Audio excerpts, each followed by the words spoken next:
I understand what you mean, and I think everything you said is correct. My problem is only at the point that it ultimately doesn't matter. Not in the sense that the quiet rebellion or the open rebellion, whatever, is that it doesn't matter regardless. Because we're talking about Nihilism. it as a concept, not as like how it applies itself to society and in different aspects of Well, society yeah, and in different measures. I think it. I think us talking about this is breaking down the concepts. It is a concept. Outer rebellion is a concept, and inner rebellion is a concept. Well, it's because it comes from the idea that you need like a power or something to rebel against in order to be considered rebellious. Where that's where I don't know. Perhaps I'm wrong with this. I don't see like you need that. You I don't. see any act you do that goes against any form of what's considered natural in of itself would be rebellious, whether or not it's a power over you or has you said domineer or is domineering on top of you. Doesn't matter.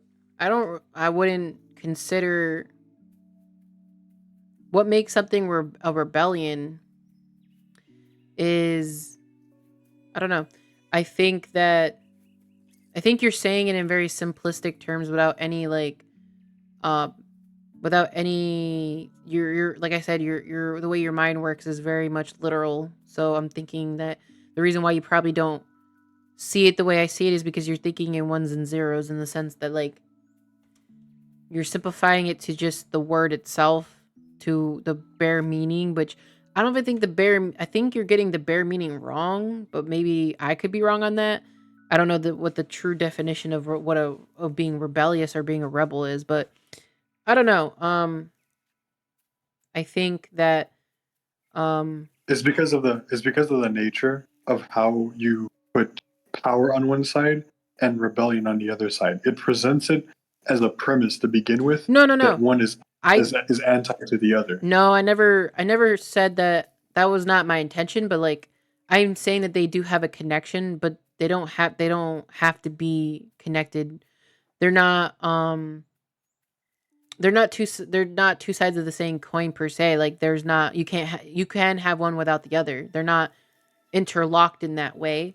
But what I'm saying is like I'm just exploring all the different facets of these concepts and why I want to talk about them because they have a connectedness to them, but also because the ways in which they're not connected at all is also really interesting.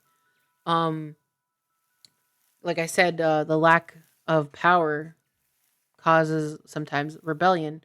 But also the simple when you want to break it down, I guess power really can exist without rebellion. Power can resist can exist. I mean, can exist without rebellion. It can, and it like you know, power is can be its own separate video. To be honest, it's so vast, and in its facets.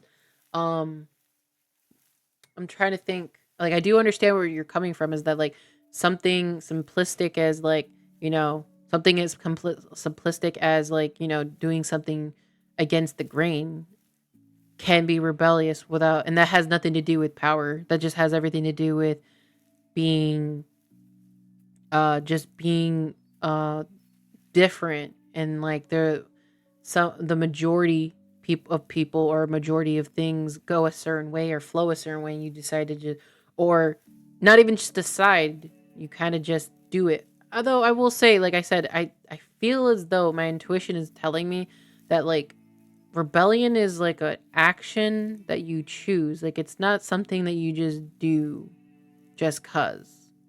It's a choice.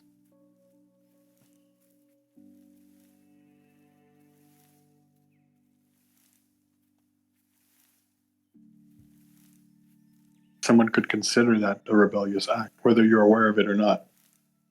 What? Whether you're aware of it or not, what do you mean?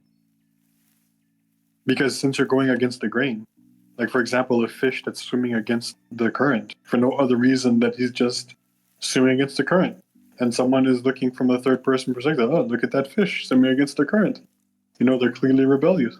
Whereas for you, the fish, you didn't really have that in your mind at all. I think you're conflating two concepts of like someone describing something as rebellious while the truth of it being rebellious. Like the it's like Well, for someone to have that perception of it that way, it would have to exist to begin with. what do you mean? Like Because they're describing something that they're seeing and describing it as being rebellious. yeah, So, like like, it would have to be a rebellious act to begin with, whether they're aware of it or not. no, that's not true necessarily. It may be true in this particular example. Hold on. I'm looking up the definition right now.